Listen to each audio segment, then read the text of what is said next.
நண்பர்கள் அனைவருக்கும் வணக்கம். வரப்போற டிசம்பருக்குள்ள மிக பரபரப்பான டிஃபென்ஸ் நியூஸை நம்ம எதிர்பார்க்கலாம்னு நான் நினைக்கிறேன். இந்தியா ரஷ்யா கிட்ட இருந்து Su-57 போர் விமானம் வாங்குவது கிட்டத்தட்ட உறுதியாயிடும் போல இருக்குது. நம்ம ஏற்கனவே இதை பற்றி பேசணும். நம்மளுடைய டிஃபென்ஸ் செக்ரட்டரி டைரக்டாக 5th ஜென்ரேஷன் ஃபைட்டர் ஜெட்டை பர்ச்சேஸ் பண்ணணும் அப்படின்ற அந்த கருத்தெல்லாம் முன் வச்சிருந்தாரு. இதெல்லாம் பார்த்தோம். இப்போ பிரிண்ட் அப்படின்ற பத்திரிகை என்ன ஒரு செய்தி வெளியிட்டிருக்கிறாங்கன்னா, இந்தியன் ஏர்ஃபோர்ஸ் ரஷ்யாவினுடைய Su-57 இப்போ ஒரு டெம்பரரி சொல்யூஷனாக கன்சிடர் பண்ணிட்டு இருக்கிறாங்க அப்படின்ற ஒரு முக்கியமான ஒரு செய்தியை வெளியிட்டிருக்கிறாங்க. அதுவும் Su-57 இப்போ இந்தியா ஏன் வாங்குற அந்த நோக்கத்தில் இருக்கிறாங்கன்னா, அதனுடைய ஸ்டெல்த் கேப்பபிலிட்டிக்காக இல்லை. இன்னொன்று Su-57 முழுக்க முழுக்க ஒரு கம்ப்ளீட்லி ஸ்டெல்த் ஃபைட்டர் ஜெட் அப்படின்னு சொல்லி பெரும்பாலானோர் ஏற்றுக்கொள்ள மறுக்கிறார்கள். ரஷ்யாவே அதை கிட்டத்தட்ட 24 ஃபைட்டர் ஜெட்ஸ் தான் Su-57 வச்சிருக்கிறாங்க. நம்ம ஆல்ரெடி ரஷ்யாவோட 5th ஜென்ரேஷன் ஃபைட்டர் ஜெட் ப்ரோக்ராமில் இருந்தோம். ஆனால் அதில் ஸ்டெல்த் கேப்பபிலிட்டி பெருசாக இல்லை, விலையும் அதிகமாக இருக்குது அப்படின்னு சொல்லிட்டு தான் நம்ம வெளியே வந்தோம். ஸோ இப்போ திருப்பி ரஷ்யா கிட்டே 5th ஜென்ரேஷன் ஃபைட்டர் ஜெட்டை நம்ம வாங்குற அந்த பிளானில் இருக்கிறோம். சரி, ஸ்டெல்த்துக்காக இல்லை, அப்போ எதுக்காக ரஷ்யா கிட்டே Su-57 வாங்குற அந்த பிளானில் நம்ம இருக்கிறோம் அப்படின்னா, அந்த Su-57 ஃபைட்டர் ஜெட்டில் பெரிய அளவுக்கு லாங் ரேஞ்ச் மிசைல்ஸை எடுத்துகிட்டு கொண்டு போக முடியும். இப்போ ஆப்ரேஷன் சிந்தூருக்கு அப்புறம் இந்தியாவினுடைய கணக்கு டோட்டலாக மாறி இருக்கு. ரஃபேலினுடைய ஸ்கேல்ப் மிசைல், அப்புறம் Su-30 பிரம்மோஸ் மிசைல் பாகிஸ்தானினுடைய ஏர்பேஸை பின் பாயிண்டாக அடித்து காலி பண்ணியிருக்கு. பாகிஸ்தானினுடைய அந்த டெப்த்து பார்த்தீங்கன்னா கம்மி தான். ஸோ இப்படி இருக்கக்கூடிய சூழ்நிலையில் Su-57 இருக்கக்கூடிய கின்னால் ஹைப்பர்சானிக் மிசைல் இந்தியன் ஏர்ஃபோர்ஸுக்கு இன்னொரு பெரிய எட்ஜை கொடுக்கும் அப்படின்னு இந்தியா அதை பிளான் பண்ணிட்டு இருக்கிறாங்களாம் இண்டெக்ட் பண்ணுவதற்கு. நீங்கள் ஒரு சிலர் யோசிக்கலாம், ஏற்கனவே பிரம்மோஸ் இருக்குது, ஸ்கேல்ப் இருக்குது, அப்புறம் ஏன் கின்னால் ஹைப்பர்சானிக் மிசைல் அப்படின்னு யோசிக்கலாம். ஸோ எப்பயுமே ஒரு variety of weapons, different capabilities இருக்கக்கூடிய வெப்பன்ஸ் நம்ம வச்சிருக்கிறப்போ எதிரிக்கு அது மிகப்பெரிய ஒரு குழப்பத்தை ஏற்படுத்தும், பயத்தை ஏற்படுத்தும். நிறைய மிசைலுக்கு அவன் ப்ரிப்பேர் ஆகணும். இப்போ பிரம்மோஸ் மிசைல் நம்ம வச்சு பயங்கரமாக சம்பவம் பண்ணியிருக்கிறோம். இப்போ பிரம்மோஸ் மிசைலை பற்றி பாகிஸ்தான் பயங்கரமாக படிச்சுட்டு இருப்பான். அது ஸ்பெசிஃபிக்காக அவனுடைய ஏர் டிஃபென்ஸ் சிஸ்டம் எப்படி கொண்டு போகலாம் அப்படின்னு யோசிச்சுட்டு இருப்பான். இன்னொரு பக்கம் ஸ்கேல்ப் மிசைல் சம்மந்தமாக அவன் ஒரு பக்கம் யோசிச்சுட்டு இருக்கணும். இப்போ அந்த வரிசையில் ஒரு ஹைப்பர்சானிக் ஏர் டு கிரவுண்ட் மிசைலை நம்ம புதுசாக கொண்டு வந்தால் அது பாகிஸ்தானுக்கு இன்னும் பெரிய தலைவலியை ஏற்படுத்தும். ரெண்டாவது முக்கியமான காரணம் என்ன அப்படின்னு பார்த்தீங்கன்னா, Su-57 இருக்கக்கூடிய R-37M அப்படின்ற ஏர் டு ஏர் மிசைலினுடைய ரேஞ்ச் கிட்டத்தட்ட 300 கிலோமீட்டருக்கும் மேலே அப்படின்னு சொல்லி சொல்கிறாங்க. ஸோ எந்த ஒரு டாக் ஃபைட்டாக இருந்தாலும், ஒரு ஏர் டு ஏர் காம்பேட்டாக இருந்தாலும், அந்த ஏர் டு ஏர் மிசைல் ரொம்ப முக்கியம். உங்களுக்கு தெரியும், பாகிஸ்தானினுடைய ஃபைட்டர் ஜெட்ஸில் இருக்கிற அந்த PL-15 அந்த ஏர் டு ஏர் மிசைலினுடைய ரேஞ்ச் 150 கிலோமீட்டர் இருக்கும் அப்படின்னு சொல்லி சொல்கிறாங்க. ஸோ அதுதான் பாகிஸ்தானுக்கு ஒரு அட்வான்டேஜை கொடுக்குது அப்படின்னு சொல்லி சொல்கிறாங்க. ஸோ அப்படி இருக்கிறப்போ 300 கிலோமீட்டருக்கும் மேலே இருக்கக்கூடிய ஒரு ஏர் டு ஏர் மிசைலை நம்மளுடைய இந்தியன் ஏர்ஃபோர்ஸுக்கு கொண்டு வந்தால் அது மாபெரும் அட்வான்டேஜாக இருக்கும் அப்படின்றாங்க. ரஃபேலில் இருக்கக்கூடிய மெட்டியார் மிசைலை விட இது டபுள் தி ரேஞ்ச் இருக்குது. மெட்டியார் 150 180 கிலோமீட்டர் ரேஞ்சு. இது 300+ அப்படின்னு சொல்லி சொல்கிறாங்க. ஸோ இது 300+ அப்படின்றது உண்மையாக இல்லைனாலும் ஒரு 250 அப்படின்னா கூட அது ஒரு பெரிய அட்வான்டேஜை கொடுக்கும். இந்த ரெண்டு முக்கியமான காரணங்கள் தான் இப்போ நம்ம Su-57 கன்சிடர் பண்ணிக்கிட்டு இருக்கிறோம். இதில் டைரெக்டாக ரஷ்யா கிட்ட இருந்து 2 ஸ்குவாட்ரன் நம்ம வாங்கிக்கிறது. மீதி அடுத்து நமக்கு தேவை அப்படின்னா மேக் இன் இந்தியாவின் மூலமாக எப்படி இப்போ நம்ம Su-30 HAL லைசன்ஸ் வாங்கி மேனுஃபேக்சர் பண்ணுறாங்களோ அதே மாதிரியே நம்ம சூகாய் பீரோ கிட்ட இருந்து பெர்மிஷன் வாங்கி இந்தியாவில் Su-57 மேனுஃபேக்சர் பண்ணுவோம். ஸோ நம்மளுடைய ஏற்கனவே இருக்கக்கூடிய எக்ஸிஸ்டிங் மிசைல்ஸை பெரும்பாலும் அதெல்லாம் ரஷ்யன் ஹார்ட்வேர் பேஸ்டு தான். ஸோ அதை ஈஸியாக Su-57 இண்டெக்ட் பண்ணிக்க முடியும். ஸோ ஒரு கம்ப்ளீட் ஸ்டெல்த் ஃபைட்டர் ஜெட்டாக இல்லைனாலும் இப்போ இருக்கக்கூடிய 4.5 ஜென்ரேஷன் ஃபைட்டர் ஜெட்ஸை விட அது ஒரு படி மேலே, F-35க்கு அடுத்தபடியாக Su-57 இருக்குது அப்படின்னு சொல்லி நம்ம வச்சுக்கலாம். ஸோ இந்த ஆஸ்பெக்டில் இந்தியன் ஏர்ஃபோர்ஸ் Su-57 கன்சிடர் பண்ணிட்டு இருக்கிறாங்களாமா அப்படின்னு பிரிண்ட் அப்படின்ற அந்த பத்திரிகை ரிப்போர்ட் பண்ணுறாங்க. இன்னொரு பக்கம் இந்த ஃபைட்டர் ஜெட்ஸை நம்ம ரஷ்யா கிட்ட இருந்து வாங்குறதுனால நம்ம 114 ரஃபேல் தயாரிப்பதிலையோ இல்லை AMCA ப்ரோக்ராம்லையோ எந்த விதமான மாற்றமும் இல்லை அப்படின்னு சொல்லி சொல்கிறாங்க. இப்போ இது வெறும் டெம்பரரி சொல்யூஷன் தான்.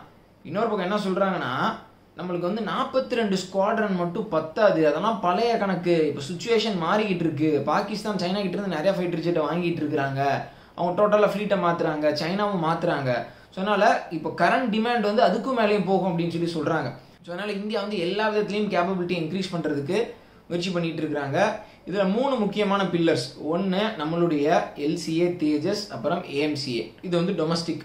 ஃபாரின் நேஷன்ஸை பொறுத்த வரைக்கும் ஒன்று ரஷ்யாவினுடைய போர் விமானங்கள், அடுத்து பிரான்சினுடைய போர் விமானங்கள்.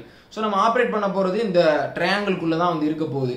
ஆனால் எது எப்படியோ அவங்க இந்தியா செய்யக்கூடிய விஷயங்கள்லாம் பார்க்குறப்போ கண்டிப்பாக அமெரிக்கா காண்டாவாங்க. அமெரிக்கா காண்டாகிற மாதிரியே நம்ம வந்து நிறைய பெர்ஃபார்மன்ஸை பண்ணிகிட்டு இருக்கிறோம். ட்ரம்ப் இதுக்கு என்ன பண்ண போகிறாரோ தெரில. நான் ஏற்கனவே எக்ஸ்க்ளூசிவாக ஒரு வீடியோ பேசியிருந்தேன். என்னென்னா S-400 இதுக்கு முன்னாடி வாங்கினப்போ, இந்தியா வாங்கினப்போ ஒரு கேட்ஸா சாங்ஷனை இந்தியா மீது அமெரிக்கா போடல, ஆனால் துருக்கி மீது போட்டாங்க. இதுக்கு அடுத்து நம்ம இன்னும் நிறைய S-400 வாங்க போகிறோம். அது ஆப்ரேஷன் சிந்தூரில் நல்லா பெர்ஃபார்ம் பண்ணியிருக்கு. ஸோ அதுக்கு அமெரிக்கா கேட்ஸா சாங்ஷனை இந்த தடவை கண்டிப்பாக போடுவதற்கான வாய்ப்பு இருக்குது அப்படின்னு சொல்லி நான் சொல்லியிருந்தேன். ஸோ அது போக Su-57 போர் விமானம் வேறு. அதான் நான் சொன்ன வீடியோட துவக்கத்தில் இந்த வருஷத்தோட இறுதியில் செம்ம இன்ட்ரெஸ்டிங்கான டிஃபென்ஸ் நியூஸ் வந்துட்டு வரப்போகுது. இப்போ ரஷ்யாவும் ரிமைனிங் S-400 ரெஜிமெண்ட்ஸை 2 அவங்க டெலிவர் பண்ணி ஆகணும். அதை வந்து 2026 துவக்கத்தில் கொடுத்துருவாங்க அப்படின்ற மாதிரி சொல்கிறாங்க. 4th ரெஜிமெண்ட் வந்து கூடிய விரைவில் இன்னும் சில மாதங்களில் வந்துடும் அப்படின்னு சொல்லி சொல்கிறாங்க. ஸோ என்ன தான் அமெரிக்கா வந்து இந்தியாவுக்கு ஒரு பெரிய நெருக்கடியை போட்டாலும் இந்தியா ரஷ்யா டிஃபென்ஸ் ரிலேஷன்ஷிப்பை மாற்றி அமைக்கவே முடியாது. அது எப்பயுமே ஸ்ட்ராங்காக தான் இருக்கும் அப்படின்றத இதன் மூலமாக நம்ம தெரிஞ்சுக்கலாம் நண்பர்களே. சரி, இப்போ அடுத்து ஒரு முக்கியமான செய்திக்கு நான் வரேன். ரொம்ப ரொம்ப சூப்பரான ஒரு விஷயத்தை இந்தியன் ஆர்ம்டு ஃபோர்ஸஸ் பண்ண போகிறாங்க. அக்டோபர் முதல் வாரத்தில் சென்ட்ரல் செக்டாரில், அதாவது இந்தியாவினுடைய மத்திய பகுதியில் மிகப்பெரிய ஒரு ட்ரோன் எக்ஸசைஸை நம்மளுடைய ஆர்ம்டு ஃபோர்ஸஸ் பண்ண போகிறாங்க. இது எதற்கு அப்படின்னு பார்த்தீங்கன்னா, ஆப்ரேஷன் சிந்தூரில் நம்ம நிறையா கற்றுக்கிட்டோம். நம்மளுடைய கவுண்டர் ட்ரோன் சிஸ்டம் சூப்பராக வேலை செஞ்சுது. அதுவும் இல்லாமல் நம்மளுடைய சூசைட் ட்ரோன்ஸும் ரொம்ப சூப்பராக வேலை செஞ்சுது. ஸோ எல்லாம் எப்படி அப்கிரேட் பண்ணி அடுத்த கட்டத்துக்கு போகணும் அப்படின்னு சொல்லிட்டு ஒரு லார்ஜ் ஸ்கேலில் ஒரு ட்ரோன் எக்ஸசைஸை பண்ண போகிறாங்க. நம்மளுடைய ஏர் டிஃபென்ஸ் சிஸ்டம்மை பெரிய பயன்படுத்த போகிறாங்க, எப்படி ட்ரோன்ஸ் அது கவுண்டர் பண்ணுதுன்னு சொல்லி. ஸோ அஃபென்சிவும் பண்ண போகிறாங்க, டிஃபென்சிவும் ட்ரோனுக்கு நம்ம எப்படி தயாராக இருக்கிறோம் அப்படின்னு சொல்லி பார்க்க போகிறாங்க. ஸோ இது எதுக்கு முக்கியமாக அப்படின்னா, ஆப்ரேஷன் சிந்தூரில் பாகிஸ்தான் இந்தியாவினுடைய டாக்டிக்ஸை தெரிஞ்சுக்கிட்டாங்க. நம்மளுடைய ட்ரோன் கேப்பபிலிட்டிஸ் என்ன, கவுண்டர் ட்ரோன் கேப்பபிலிட்டிஸ் என்ன அப்படின்றத தெரிஞ்சுக்கிட்டாங்க.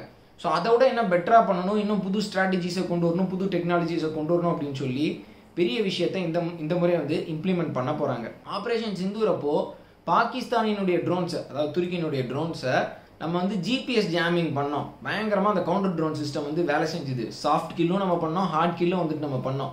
ஸோ இது இப்போ பாகிஸ்தானுக்கு ஒரு பெரிய ஷாக்கு கொடுத்துருக்கு, சீனாவுக்கும் ஒரு பெரிய ஷாக்கு கொடுத்துருக்கு. ஸோ கண்டிப்பாக இது சம்மந்தமாக அவங்க ஒர்க் பண்ணிட்டு இருப்பாங்க. நம்ம இப்போ ரேஸில் அவங்களோட வந்துட்டு ரொம்ப அஹேடாக வந்துட்டு இருக்கணும். நம்ம ஆல்ரெடி ஃபர்ஸ்ட் பிளேஸில் இருக்கிறோம்னா அதை மெயின்டைன் பண்ணிக்கிறதுக்கு வேலை செய்யணும். அதுதான் இங்கே பெரிய விஷயமே. எல்லாத்துக்குமே அதான் ஒரு பெரிய இது, இருக்கிறத மெயின்டைன் பண்ணுறது தான் ஒரு பெரிய விஷயமா வந்துட்டு இருக்கு. ஸோ அந்த வேலையை தான் இப்போ நம்மளுடைய ஆர்ம்டு ஃபோர்ஸஸ் பண்ண போகிறாங்க. ஃபியூச்சர் வார்ஃபேரில் வந்து பார்த்தீங்கன்னா, ஒரு நாட்டினுடைய ட்ரோன் சிஸ்டம் எப்படி இருக்குது, கவுண்டர் ட்ரோன் சிஸ்டம் எப்படி இருக்குது அப்படின்றது ஒரு முக்கியமான ஃபேக்டராக இருக்க போகுது. யார்கிட்டலாம் ரொம்ப பவர்ஃபுல்லான கவுண்டர் ட்ரோன் சிஸ்டம் இருக்குதோ அவங்களுக்கு ஒரு பெரிய ஸ்ட்ராட்டஜிக் எட்ஜ் இருக்குது. பாகிஸ்தானும் ட்ரோன் லான்ச் பண்ணாங்க, நம்மளும் ட்ரோன் லான்ச் பண்ணோம். நம்ம ட்ரோன் பாகிஸ்தானுக்கு சேதத்தை ஏற்படுத்திச்சு, ஆனால் பாகிஸ்தான் ட்ரோன் இந்தியாவுக்கு சேதத்தை ஏற்படுத்தலை. அதுக்கு முக்கியமான காரணம் நம்மளுடைய கவுண்டர் ட்ரோன் சிஸ்டம் தான். இப்போ உக்ரைன் ரஷ்யா போரில் பெரிய அளவுக்கு வேலை செஞ்சுட்டு இருக்கிறது இந்த சூசைட் ட்ரோன்ஸ் தான். ரஷ்யாவும் பெரிய அளவுக்கு லான்ச் பண்ணுறாங்க, உக்ரைனும் லான்ச் பண்ணுறாங்க. ஒரு ப்ரொலாங்டு வாரில் ட்ரோன்ஸ் தான் ரொம்ப சீப்பாக இருக்குது, மிகப்பெரிய வேலைகளை வந்துட்டு அது செய்யுது. ஸோ இந்த விஷயத்தில் நம்ம இந்தியா வந்து கொஞ்சம் பின்னாடி இருக்கிறாங்க அப்படின்னு சொல்லி ஒரு 2-3 வருஷத்துக்கு முன்னாடி பேசிகிட்டு இருந்தோம். பாகிஸ்தான் கிட்ட ஆர்ம்டு ட்ரோன் இருக்குது, சீனா கிட்ட ஆர்ம்டு ட்ரோன் இருக்குது, B-2 ட்ரோன்ஸ் வச்சுருக்காங்க, அப்படி இப்படின்னு பேசிகிட்டு இருந்தோம். ஆனால் களத்தில் கடைசியில் வேலை செஞ்சது என்னமோ சூசைட் ட்ரோன்ஸ் தான், லாய்டரிங் அம்யூனிஷன்ஸ் தான். ஸோ இது எப்படி மாறுது பாருங்கள், சுச்சுவேஷன் எந்த மாதிரி சேஞ்ச் ஆகுது பாருங்கள். ஸோ இப்போ அதில் இந்தியா வந்து அஹெடாக இருக்கிறாங்க. இஸ்ரேலோட இணைஞ்சு வேலை செஞ்சு நம்ம ரொம்ப சூப்பராக கலக்கிக்கிட்டு இருக்கிறோம். இதெல்லாம் கண்டிப்பாக சீனாக்காரனும் பாகிஸ்தான்காரனும் எதிர்பார்த்துருக்கவே மாட்டான். இந்த ட்ரோன் செக்டார்லேயும் நம்ம இன்னும் வரும் நாட்களில் பெரிய பெரிய வேலைகளை செய்வதற்கான வாய்ப்புகள் ரொம்ப அதிகமாக இருக்குது. இப்போ நம்ம கிட்ட இருக்கக்கூடிய எக்ஸிஸ்டிங் ட்ரோன் சிஸ்டத்தை வச்சு ஒரு மிகப்பெரிய எக்ஸசைஸை இந்த அக்டோபர் மாதம் முதல் வாரம் வந்து நம்ம கண்டக்ட் பண்ண போகிறோம் நண்பர்களே. சரி, அப்படியே பாகிஸ்தான் சம்மந்தமாக ரொம்ப ஒரு முக்கியமான செய்திக்கு வர்றேன்.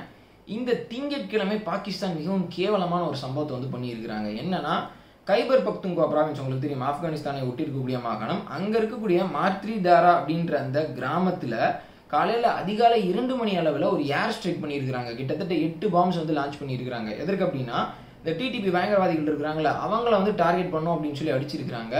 ஆனால் அதில் 30 அப்பாவி பொதுமக்கள் வந்து உயிரிழந்திருக்கிறாங்க. எல்லாருமே வீட்டில் தூங்கிட்டு இருந்தவங்க, பெரும்பாலும் பெண்கள், குழந்தைகள். அங்கேருந்து வரக்கூடிய அந்த இமேஜ் பார்க்குறப்போ அவ்வளோ மோசமாக, அவ்வளோ பாவமாக வந்துட்டு இருக்கு. ஸோ பாகிஸ்தான் ஏர்ஃபோர்ஸ் வந்து எந்த அளவுக்கு ஒரு கேவலமான செயலில் ஈடுபட்டு இருக்கிறாங்கன்னு பாருங்கள். நீ பயங்கரவாதியை தாக்கி அடிக்கிறேன்னா பயங்கரவாதியை தாக்கி அடி, அது உனக்கு செய்ய வந்துட்டு துப்பு இல்லை. நம்மளுடைய chief of defence staff Anil Chauhan அவர்கள் சொல்லியிருந்தார். என்னன்னா, இப்போ ரீசெண்டாக பேசியிருந்தார், ஆப்ரேஷன் சிந்தூர் அப்போ 2 to 3 அந்த டயத்தை வந்துட்டு நம்ம ஏர் அட்டாக் சூஸ் பண்ணோம். ஏன்னா 5 மணிக்கு அதை பண்ணால் அங்கே நமாஸ் பண்ணுறதுக்கு, தொழுகைக்கு நிறைய பேர் அந்த இடத்துல நடமாட்டம் அதிகமாகிடும், சிவிலியன் கேஷுவாலிட்டி அதிகமாக இருக்கும்னு சொல்லி டார்க் டயத்தில் அடிக்கணும், எந்த டயத்தில் அடிக்கணும் அப்படின்றப்போ 2 to 3 அந்த டைமிங் வந்துட்டு நம்ம சூஸ் பண்ணோம். ஸோ நம்ம எந்த அளவுக்கு வந்து ஒரு தர்மத்தை ஃபாலோ பண்ணுறோம் பாருங்கள், கொலாட்ரல் கேஷுவாலிட்டி இருக்கக்கூடாதுன்னு நினைக்கிறோம் பாருங்கள்.